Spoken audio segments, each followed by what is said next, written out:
Today's podcast is brought to you in part by Crypto.com.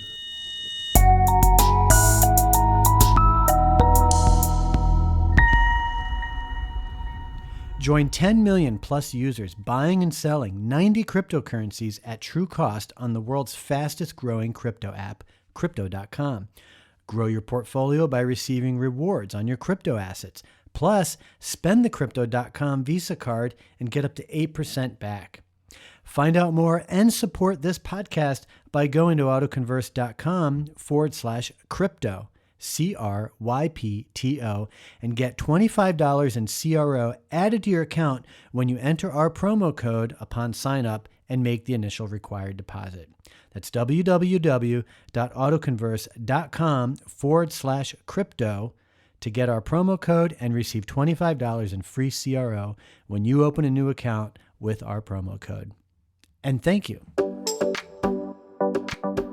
Corruption is not, I don't think, endemic to the Web 2.0 version of the web.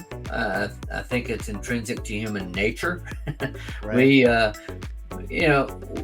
a species, we don't have a real good track record when it comes to, morality. And so, we're always in it for ourselves. Well, what decentralization tries to do is level out the playing field so that you and I don't have to trust each other in order to cooperate on making the ecosystem better. That was Alan Taylor, author of the new book, Crypto Social: How Cryptocurrency is Changing Social Media, talking about the idea of decentralization and how blockchain technologies make that idea possible. But does it really? We will see. All this and more coming up in this episode. From AutoConverse Media, this is AutoConverse. Hey, we got a good show lined up for you today. Oh, well, I'm a Game of Thrones nut, so that's my jam. The robots are listening. The robots are listening. All right, and welcome to another episode of the AutoConverse podcast, where we explore people, ideas, and technologies that influence how we are connected and the way we get around. I am Ryan Girardi. Great, as always, to be here with you. You heard the clip in the beginning of Alan Taylor talking about blockchain technology and the idea of decentralization. Well, the internet started out this way as well, decentralized, and look where that got us. Google, Facebook, Microsoft, Apple, for example. Get the idea? Oh, did I not mention Disney, Comcast, AT&T, Netflix? These are all gateways to the internet. We live in a world of corporate gods. Is that not an oxymoron? Anyhow, back to the idea of decentralization. We have highlights for you later in the program from my conversation with Alan, where we do talk about decentralization. Our conversation, however, will be in the context of social media content creation, ownership, and monetization. We also have another enjoyable mindset segment prepared for you, and thank you for everyone for your encouragement to continue with the mindset segments. I see that we like them. The Consumer Price Index jumped up 9.1% in June versus a year ago. This is a new 4-decade high and higher than the 8.6% reading in May. Core CPI, which strips out energy and food prices, was up 5%. Economists had expected 8.8% for headline CPI and a 5.7% core reading. Is this good for the U.S.? Well, many experts are not so sure. But before we get into all that, how about some headlines?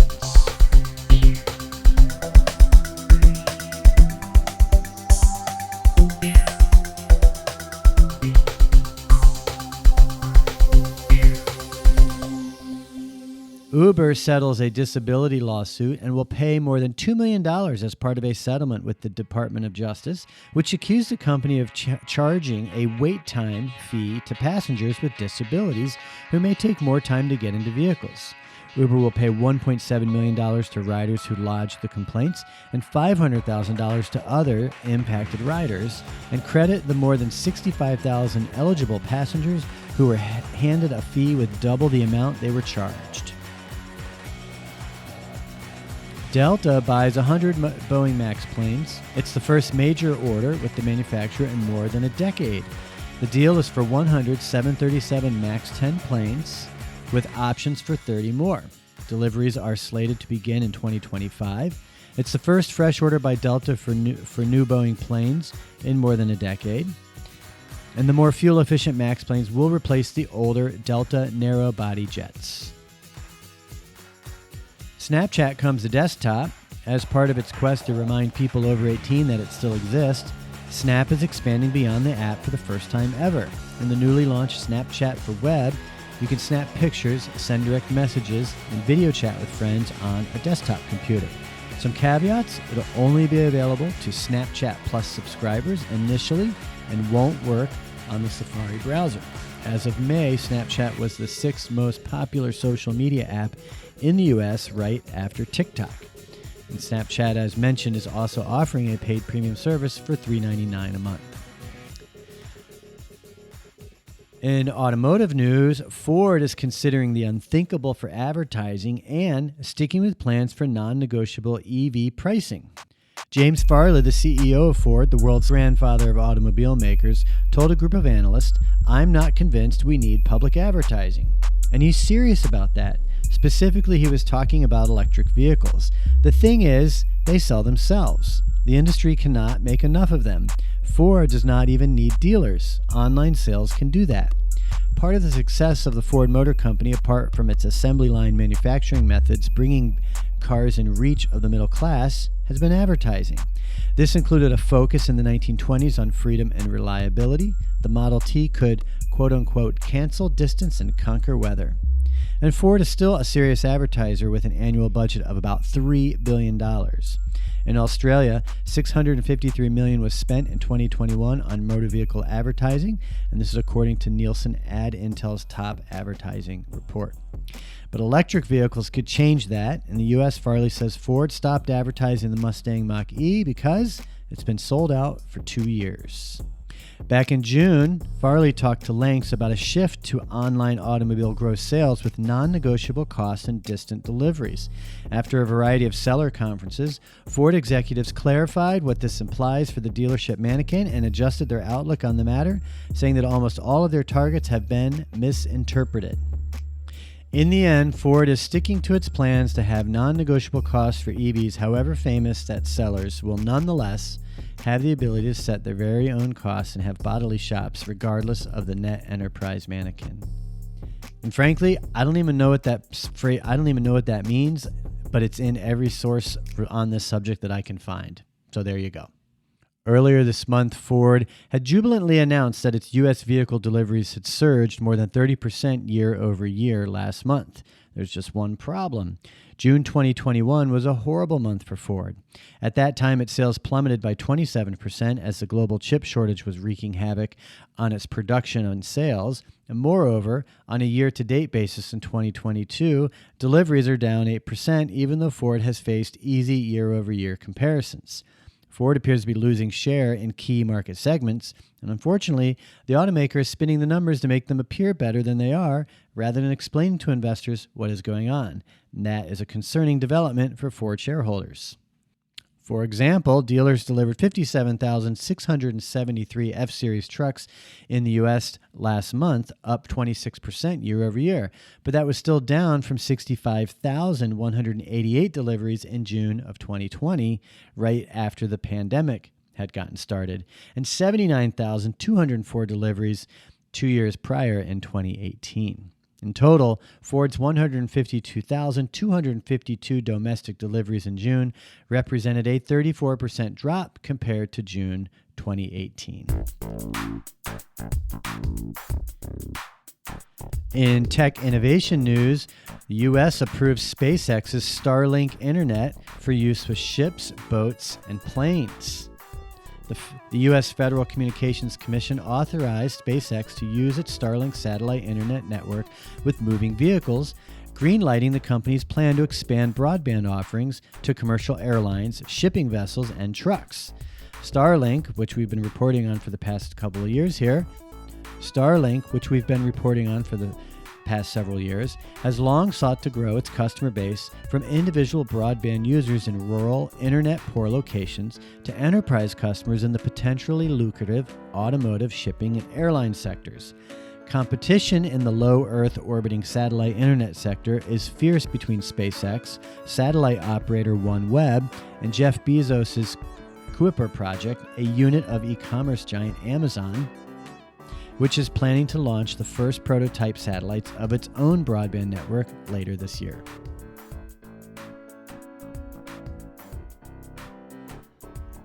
And here's some fun innovation. Scientists have created worms that can kill cancer cells. Yes, researchers from Osaka University have discovered that microscopic, free-living worms, known as nematodes, may be coated with hydrogel-based sheaths that can be further customized to transport functional cargo. Nematodes are tiny, free-living worms that normally inhabit soil or other environmental niches, and under certain circumstances may enter the human body. Anisaka simplex, a marine-dwelling nematode that may colonize humans when consumed, has shown an odd liking for cancer cells. The researchers loaded sheath coverings on the nematodes to protect them and loaded the sheaths with anti-cancer agents. And the worms then could transport and deliver to kill cancer cells in vitro. And while we're on the subject, robotic surgeons lead to faster recovery and fewer complications for cancer patients. Yes, robotic surgeons are becoming more commonplace in operating rooms across the world, and a recent study shows that is a good thing. Cancer patients who undergo surgery by robot recover faster and are half as likely to land back in the hospital. This is according to a group of British scientists.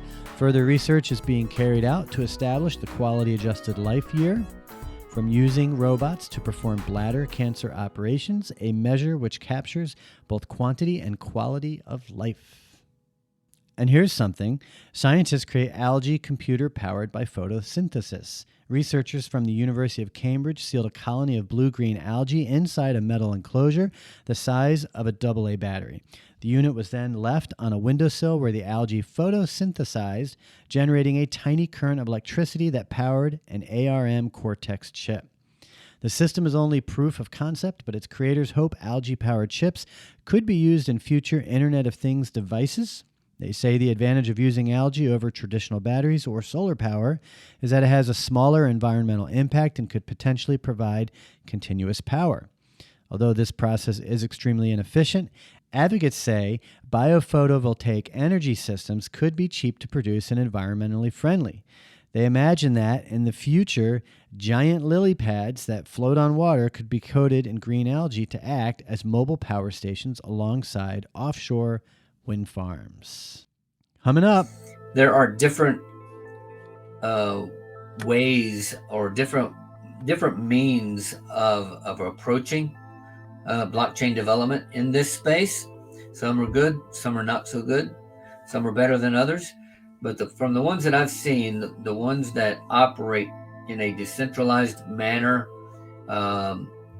really have more of a focus on making everyone equal in terms of access to the platform. And that's a very different model than what you see on the Web 2.0 property. Hey Dad, are you still looking for a car? Did you know that when you click on car ads, dealers pay for every click? But shouldn't you get paid? After all, you're the one clicking. That's why I use Ask Auto. With Ask Auto, you build rewards as you shop. Plus, Ask Auto recommends exclusive offers based on your needs. You can ask questions on cars you like and still protect your personal information. You can even set your price. Who knew car shopping could be so easy and rewarding? Ask Auto, fast, fun, and rewarding car shopping.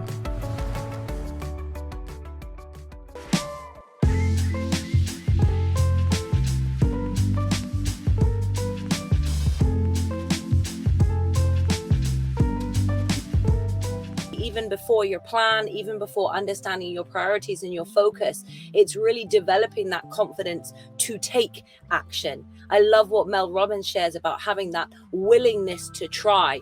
Confidence is another word that just gets thrown about these days. You know, I wish I was confident. I want to be as confident as then. I am a confident individual. But what if we kind of flip that perspective and look at it as a willingness to try? in spite of fear, in spite of what the result might be. There's that big cliche quote of, I'm either going to win or I'm going to learn. But really taking that and embodying that and knowing that no matter what the result is, I have the willingness to try. And especially if you're turning a side hustle into a full-time business, you need that willingness to try, that willingness to take action, that willingness to feel the fear, but do it anyway, as that amazing book by Susan Jeffries said.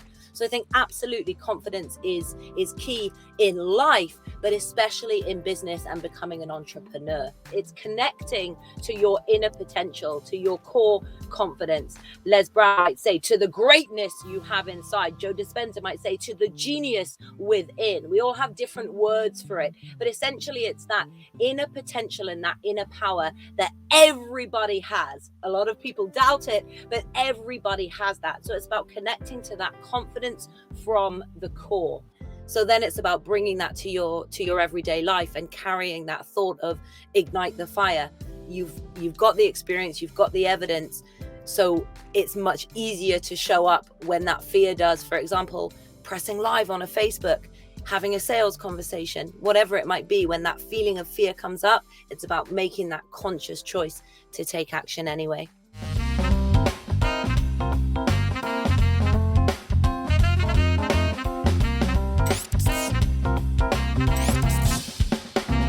That was Harriet Bratt, international speaker, trainer, and firewalk instructor, during B2B Hour on AutoConversion, talking about building confidence by seeking out opportunities to shine, excel, and do your thing.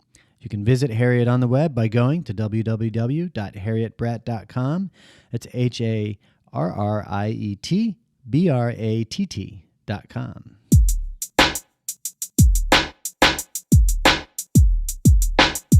All right, let's get into my conversation with Alan Taylor, author of Crypto Social, How Cryptocurrency is Changing Social Media, and also editor of Cryptocracy on Substack, where Alan writes about cryptocurrency and blockchain technologies on an almost daily basis. Well, you have obviously an interest and some play in both cryptocurrency and social media.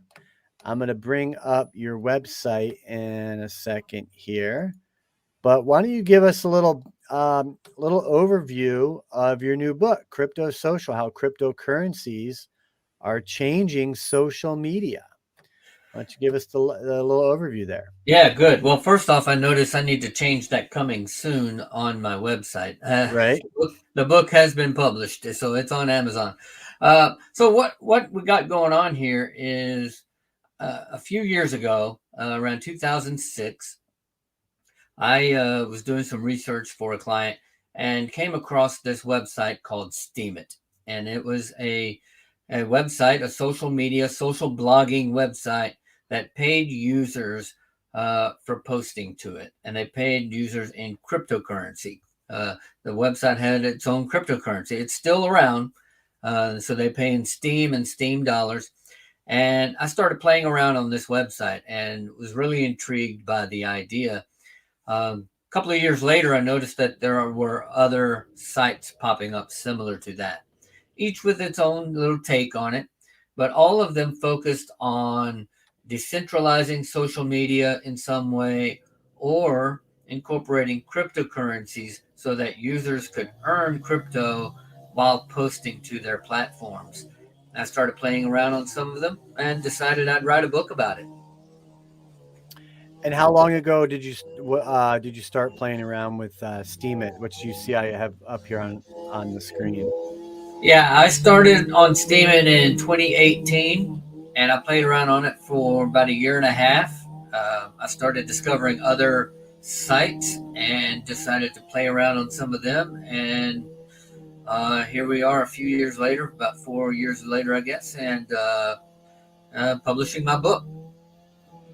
Now, you see I'm here on Steemit, and I'm just looking at, I'm not logged in. It's just all posts, and there, you can see many different languages. Yeah, it's worldwide. So I wish there was a way you could filter out if you didn't want to see English or whatever, but or if you just wanted English language. but Steemit isn't that sophisticated, and you would think that being the first such website to launch with a native cryptocurrency, that they might have made some developments along the way. It pretty much looks the same way it did 5 years ago. But there are some interesting things on there. A lot of interesting development back in 2020. Steemit had a controversy when it was purchased by Justin's son, who co-founded or who founded Tron, the Tron blockchain. And when that happened, some of the witnesses forked off of Steemit and started Hive. And so if you go to Hive, it's hive.blog, then it looks a little bit like Steemit, a little bit more developed. And a lot of the old Steemit people that were there when I was there are now at Hive. Yeah, it does look very similar, like you said. Yeah, so it looks practically the same. There are some subtle differences in the way it operates, but for the most part, since it forked off of Steemit, it's built on the same code.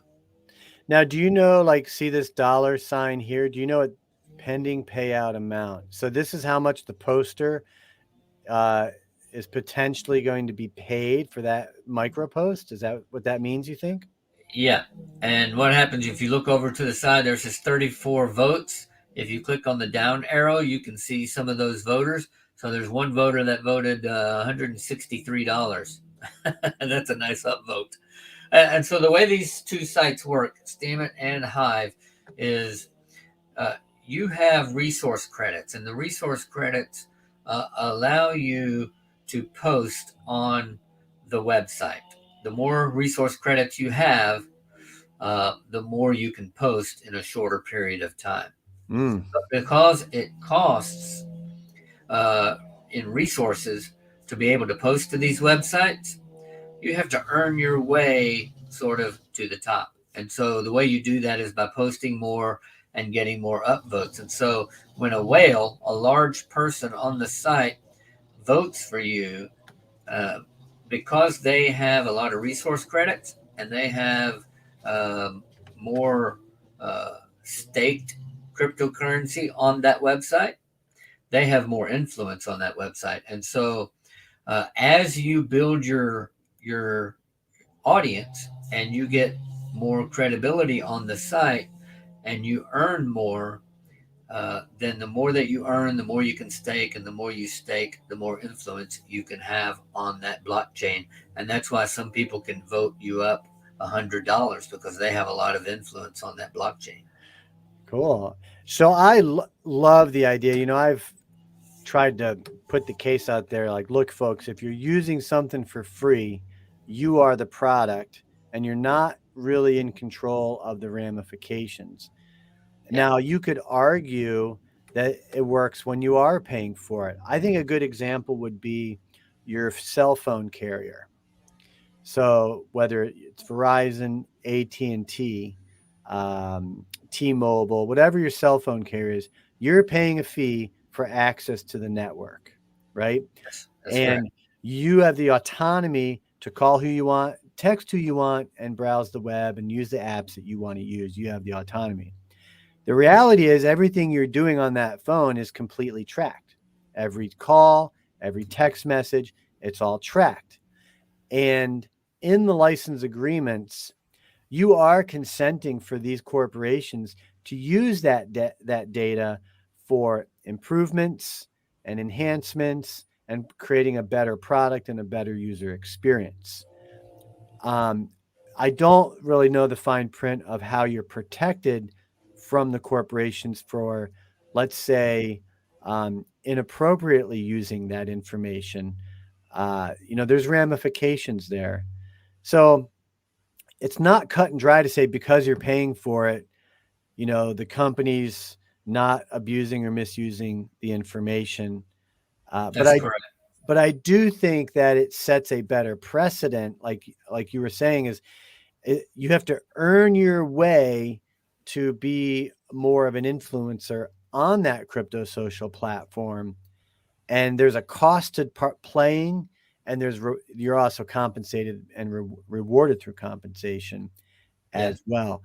How would you distinguish the difference between a model like crypto social media, where you kind of pay as you play, if you Mhm. will, but you also can get paid, versus Twitter and Facebook, where it's free and they have to monetize your activity and your behavior on their own? Yeah, there's a world of difference. On Twitter and Facebook, any of the legacy social media platforms, you have free access, but you have to give something up to, usually you have to join, give them an email address, for instance. Okay. Even if all you do is give a name and an email to sign up, you're still giving up something of value to join. In this case, your personal data. And what do you get out of that? Well, you get the privilege of making a fool of yourself by posting all the things that you post on there, your cat memes, pictures of your food or whatever, but you don't get paid for that.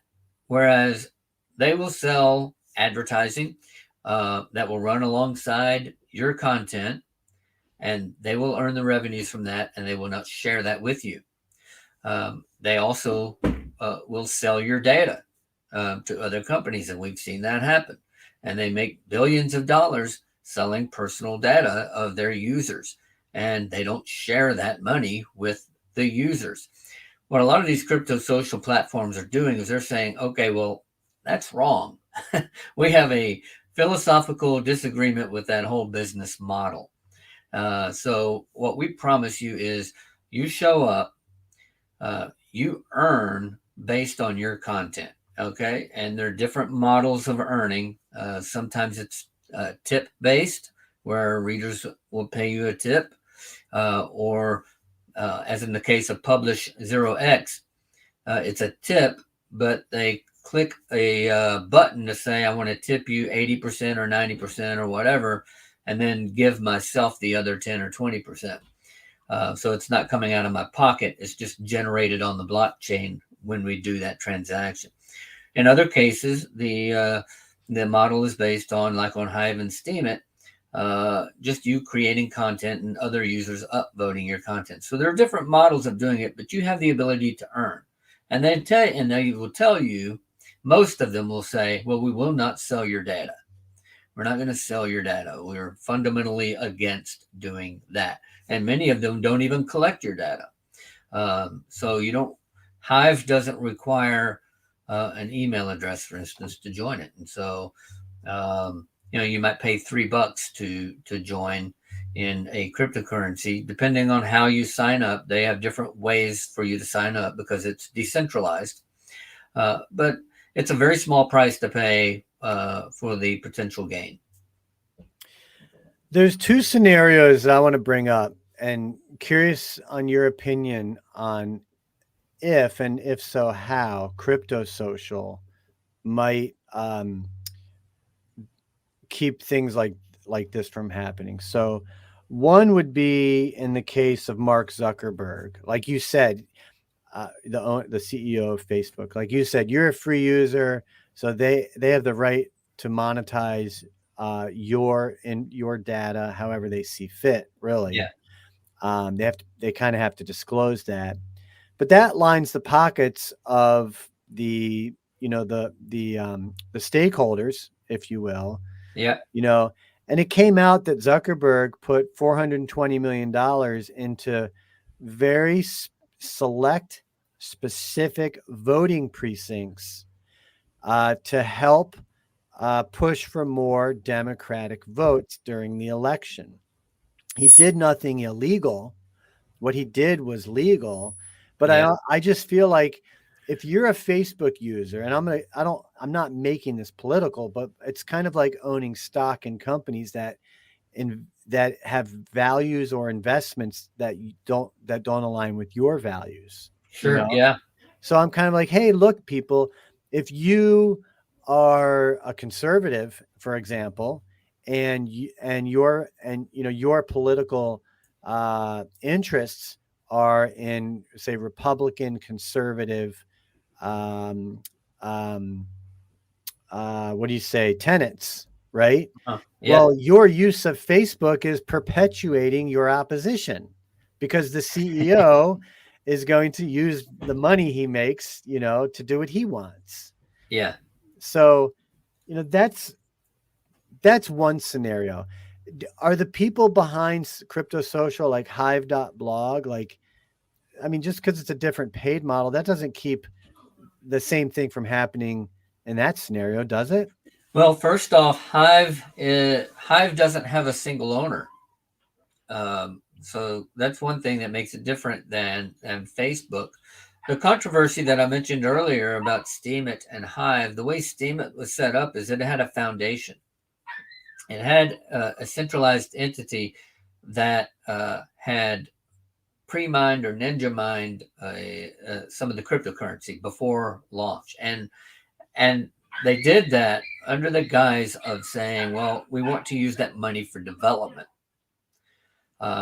Even though 5 years later there hadn't been a whole lot of development. Yeah. But when Justin Sun bought the blockchain, bought the company, he had access to that money, and that freaked the witnesses out. And what they did was they forked the blockchain, and Justin Sun imposed his own witnesses on the blockchain. So it was a huge controversy. So corruption is not, I don't think, endemic to the Web 2.0 version of the web. I think it's intrinsic to human nature. Right. We, as a species, we don't have a real good track record when it comes to, morality. And so, we're always in it for ourselves. Well, what decentralization tries to do is level out the playing field so that you and I don't have to trust each other in order to cooperate on making the ecosystem better. And Hive is built on that premise. When the Hive witnesses broke off from Steemit, they didn't set up a foundation for Hive and say, we're going to mine cryptocurrency and we're going to do the same thing Steemit did. They broke away because they had fundamental philosophical differences with the new owner of the blockchain. So it's totally decentralized, and I think you'll find there are different ways or different means of approaching blockchain development in this space. Some are good, some are not so good, some are better than others. But from the ones that I've seen, the ones that operate in a decentralized manner really have more of a focus on making everyone equal in terms of access to the platform. And that's a very different model than what you see on the Web 2.0 properties. Yeah, I think you have private organizations, you have public companies. So Facebook's public, Twitter's going to be private, obviously. And then you have open source. Yeah. So WordPress is, Linux, those are open source operating systems, different types of operating systems. WordPress is a content management system. Linux is a computer operating system, but you never hear controversies and corruptions within those, businesses and communities. And I shouldn't say businesses, but within those platforms, you don't hear about that. So me personally, I'm more of an advocate for open source versus private or public. Yeah. Yeah, I'm a huge fan of open source, and you're right. Typically, what happens is if somebody has a difference in opinion or philosophical outlook from the creator of an open source system, if they don't want to align with that individual, they can just take the code and go create their own thing. Mm-hmm. And that's what open source is built on. And that's what the Hive people did with Steemit. It was open source code. Anyone can take it. There have been, I don't know how many, countless Steemit clones. You can go, I mentioned some of them in my book. and just look at them, and they all look like Steemit. They have a different name. They're on a different domain name, but they look like Steemit. So Just Steemit because, yeah, it's Steemit's all kind of open the source. original as far as Yeah, you can tell. Okay. yeah. There were a couple of other crypto social platforms that launched before Steemit, but they didn't have a cryptocurrency yet. The cryptocurrency came later. So Steemit was the first one to launch with a cryptocurrency. I want to pick your brain about some of the Biden administration's push on crypto. But real quick, folks, we're talking about Steemit. We're talking about Hive. We're talking about crypto social media. If you go to author.alantaylor.com, which I'm linking to from today's article about the show, you'll see a link there to get a list of over 80 crypto social platforms and protocols absolutely free by signing up there. So again, you can get that list. And maybe I'll take this moment now just to kind of plug. If you go to autoconversion.net, look under masterminds. We've now officially launched our new Blockchain Crypto Pros mastermind group. And our masterminds are unique in the sense that they're multifaceted. And Alan and I have partnered for the launch of this. And basically, you can sign up free for this new mastermind program, and you will get our free crypto NFT starter kit.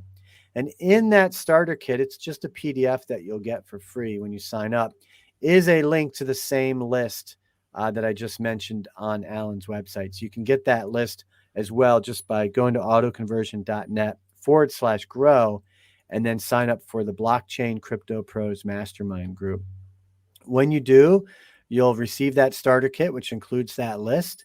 And you'll also receive information about the new mastermind program, which offers both free and premium levels. And if you upgrade to our premium level for only $50, you'll get our blockchain cryptocurrency starter guide, which will teach you how to get started in crypto, minting NFTs, staking, and what Alan and I are talking about, crypto social media.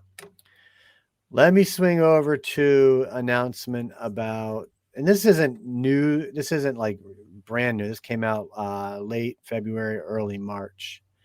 But Biden signed the executive order calling on the government to examine the risks and benefits of cryptocurrencies. And I mentioned the 6 key areas that it's going to focus on: consumer protection, financial stability, illicit activity, U.S. competitiveness, and then financial inclusion and responsible innovation. Do you have any immediate thoughts or insights related to this, Alan, related to this executive order? Yeah, well, I've seen it coming for a long time. I've been ever since I've been watching the crypto space, I've been saying regulation is going to hit this new area of, especially since decentralized finance. You know, all these DeFi products and that have been popping up.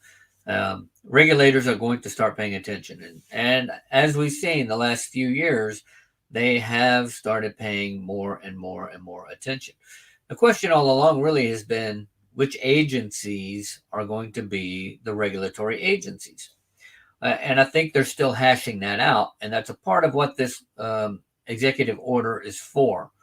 It's to direct these federal agencies, because they all fall under the executive branch of the government, over which Joe Biden presides. And he's essentially saying, you guys need to figure out who's going to regulate what and to what extent, and let's get that ball rolling. And that's essentially what this is all about. Yeah, and it's good. There does need to be some level of regulation. That's inevitable as technologies evolve, as businesses as grow. I mean, I even reported on that hack on the Ronin network. I'm not a gamer, so I don't really know these networks too well, but $620 million in hacked and stolen, that affects the users. Yeah. And there's no, like you said, no FDIC to protect you. And it's that way now. I mean, you can have thousands, tens of thousands of dollars on an exchange like Coinbase, which to me is a centralized blockchain. It's not Coinbase isn't a blockchain, but it's an exchange. Exchange, yeah. It's an exchange, and it's a public company. But as we saw, and this kind of led to my other world case scenario I wanted to bring up to you. If you recall, in back in February, when the truckers in Canada protested against the government and mandates, Yeah. and they used GoFundMe to raise funds for the protesters. And two things came out of that. One was GoFundMe decided, hey, we don't ideologically support your protest, so we're going to freeze your funds. Yeah. We're just going to freeze them. Centralization. Yeah, centralization. And then to make matters worse, the Canadian government said, hey, now we're going to freeze your assets and penalize you and freeze your assets if you've contributed to those. So that is the problem, obviously, with centralization. Do you think the world would be a better place if there were ways around that to protect yourself? I mean, there are now with blockchain. I do. I've said all along, I think there are use cases for centralization. When I go to McDonald's and order a Big Mac, I would hate to think that I'm going to wait 3 hours to get my Big Mac because they had to order the bread from over here and they had to go over here and get the meat, and that guy across the street's responsible for the lettuce. That's just inefficient. So centralization has its benefits. They're a lot of the old-fashioned business model of having a centralized top-down hierarchy is more efficient than decentralization. That's simply a built-in feature. But decentralization also has its uses, and one of those cases. So if GoFundMe, for instance, was decentralized, and I could go and raise money for my cause, whatever that cause might be, and other people on that system didn't like what my cause was, they didn't ideologically support it, don't agree with it, they couldn't freeze my funds. They might, say, they might send a tweet out and say, well, I don't like you. Okay, great. That's fine. You have freedom of speech. Okay. You can say all day long you don't like what I'm doing. Just not on Twitter. The moment you freeze my funds, now you're diminishing my rights at that point. And you're infringing upon my right. And I don't think, and traditionally, we have been, here in America at least, we have been very much on guard against the government doing that. We have not been paying attention to how corporations and large centralized organizations do that. And now I think we have to be. That is such a crucial talking point, Alan. I remember many years ago, a good friend of mine, Facebook was kind of just becoming a thing. Google was already the big daddy that it was becoming. And I remember he said, if the government wants your private information, or requires this and requires that, or wants to do this and do that, everyone will go in an uproar. They're like, government can't do that.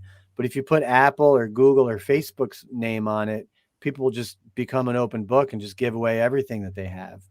And it's very, very true. We single-handedly, as users, collectively, have created these technocratic, non-elected, non-diplomatic, technocratic authorities that literally control our experience, our life experience in the world today. I don't think people realize it to that extent. Yeah, and in many ways, it's more dangerous than anything that our government would do to us. And so, because they're not elected, I think that's they're not elected. Forget. You're right. The importance they're not of democracy in this case. And we're giving them our personal data and pretty much essentially saying, do whatever you want with it. Yeah. It's a blank check, and they're selling it, and you have data breaches where personal data is being compromised, and you just don't know whose hands that's going to fall into. Yeah. And to be clear, we got to wrap this up because we're out of time here. But fortunately, we're not a big centralized media entity, so we can break the rules a little bit. But a lot of times people think, oh, my data's already shared. It's like, my name, my address, like that stuff's all public. But that's not the data that's important. What's valuable, folks, about your privacy is your predictive nature. That's what's valuable. Yeah. It's giving corporations and even governments now the ability to capitalize monetarily or through just power, civic power itself, based off of your predictive behavior. That's what's really valuable. It's not things like that's available everywhere, your name, your address, and all that stuff. I've read that sponsor clip for Smart Pixel. They have over 300 data points available to you. It's all public information. In fact, just last week, a court dismissed a case against scrapers, big national scrapers that crawl the web and scrape data and then monetize that. They said there's nothing illegal about that. You can do it because it's public information. Right. But it's the predictive information that the algorithms are able to figure out. I'm a big YouTuber, like YouTube user. Yeah. And I go on my TV, and the very first video selections are determined by YouTube's algorithm. That's and correct. I got to say, 9.5 times out of 10, the very first video that it's presenting for me at the very top left, I cannot resist watching it. That's how well the algorithm knows. It's like, he's going to watch this. That's correct. Yeah. And, some people like that. I got into a debate with a guy on one of the crypto social websites where he was defending Facebook on that grounds. He likes being able to just show up and Facebook knows what he's interested in. Yeah. Well, I'm not real comfortable with that myself because, some things I might like about Facebook, but what I don't like about Facebook is the algorithm that determines what shows up on my news feed. Why can't I determine what shows up on my news feed? Yeah.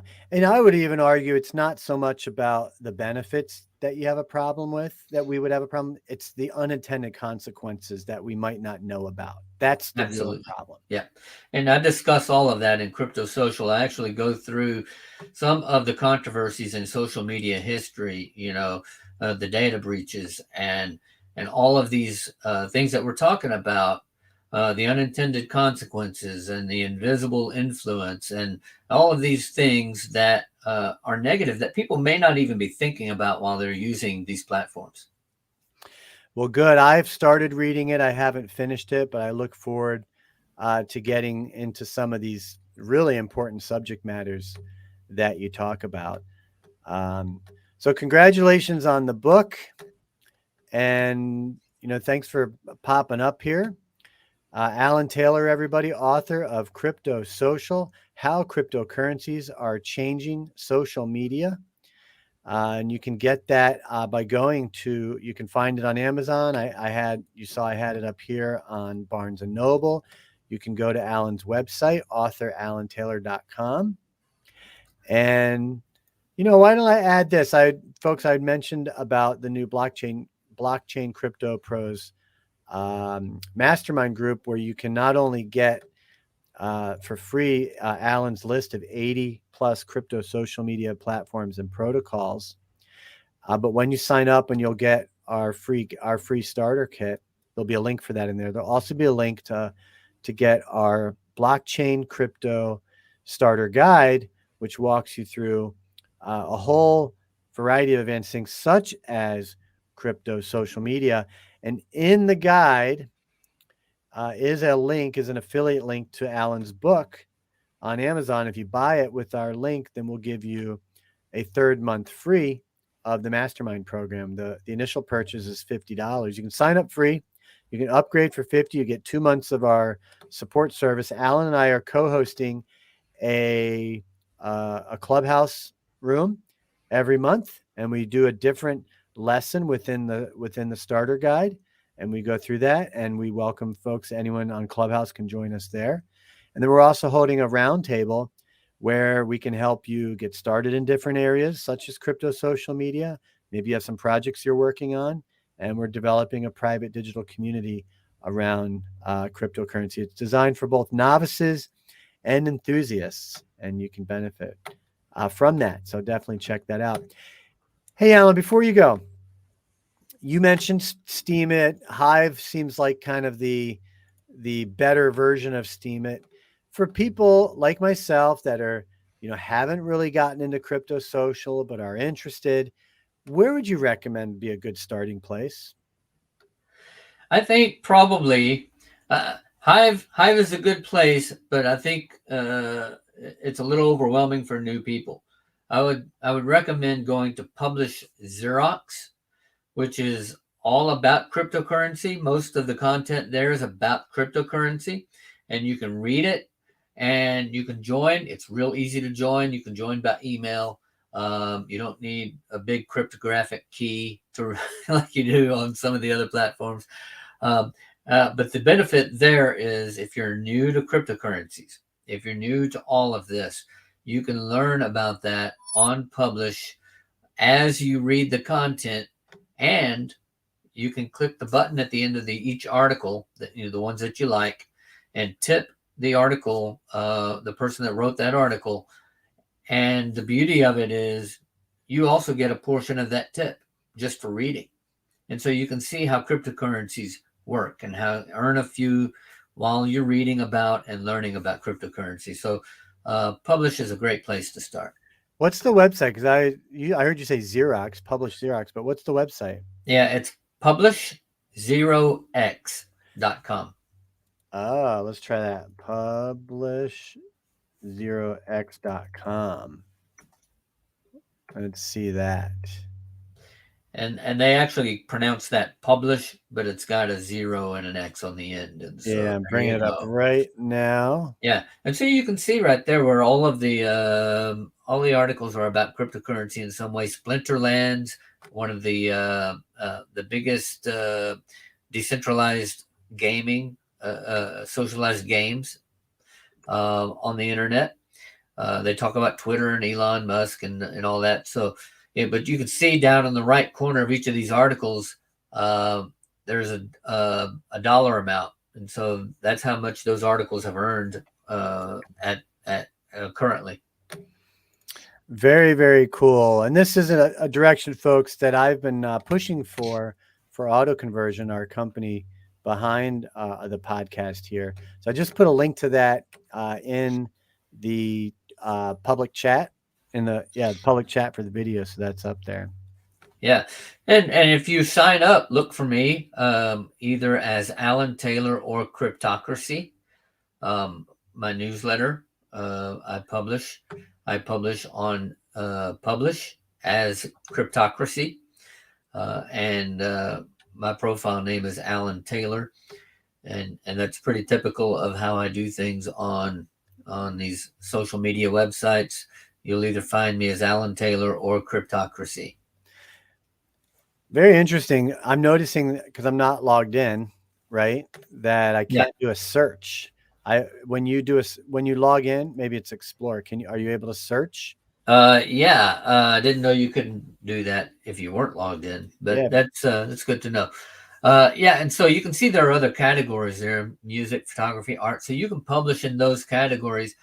My experience is the crypto articles pay out a little bit more, but you can publish in other you don't have to just publish crypto. So if you wanted to write about other things, if you wanted to write about art or photography or travel or whatever, they have those categories. Okay. Very cool. Do you have an idea of how many users might be on this platform? Oh, I wish I did. It is, I think, one of the more popular ones, but I couldn't give you a number off the top of my head what their usage is. They might have a page on their website some of them publish their user statistics and some of them don't. And I don't remember if Publish does or not. But you may be able to search for that once you join. It's real easy to join. They do approve you, so it is centralized. They have to approve you, and they ask you questions. What are you going to use it for, and all that. So, so that part is centralized. But once you get on there, you can write about whatever. So as long as it's legal and ethical and all that. But yeah, if you go to the list of 80 crypto social platforms that you just mentioned, there are quite a few on there. Some of them are very niche, and so if you're travel oriented, there are some that are focused on travel. If you are a video producer or you do a lot of videos, there are some that are focused only on videos, and so you can find what you're looking for. Cool. Well, Alan, thanks so much for coming up and sharing this. Learn a lot just from conversations, and realize there's a heck of a lot more to learn still in this space. Yeah, there surely is, and I'm learning more all the time. All right, Alan Taylor, everybody, go to AuthorAlanTaylor.com to check out his new book and get his free list. And Alan, thanks for being on the show today. Yeah, thank you.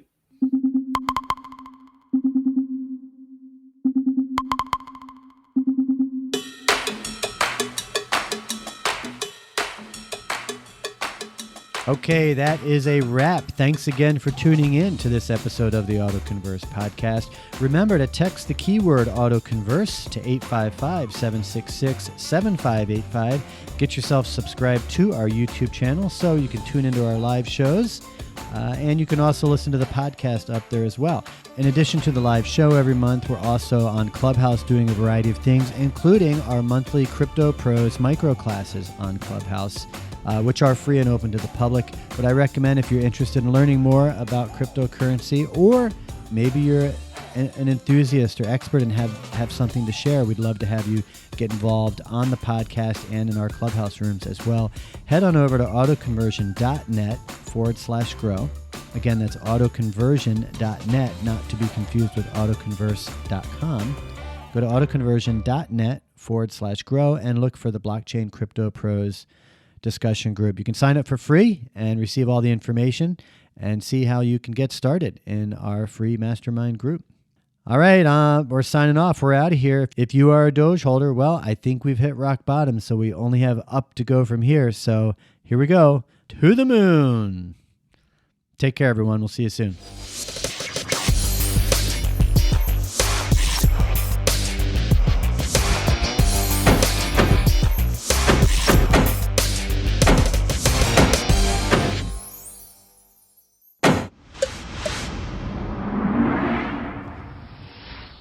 This is AutoBurst Media.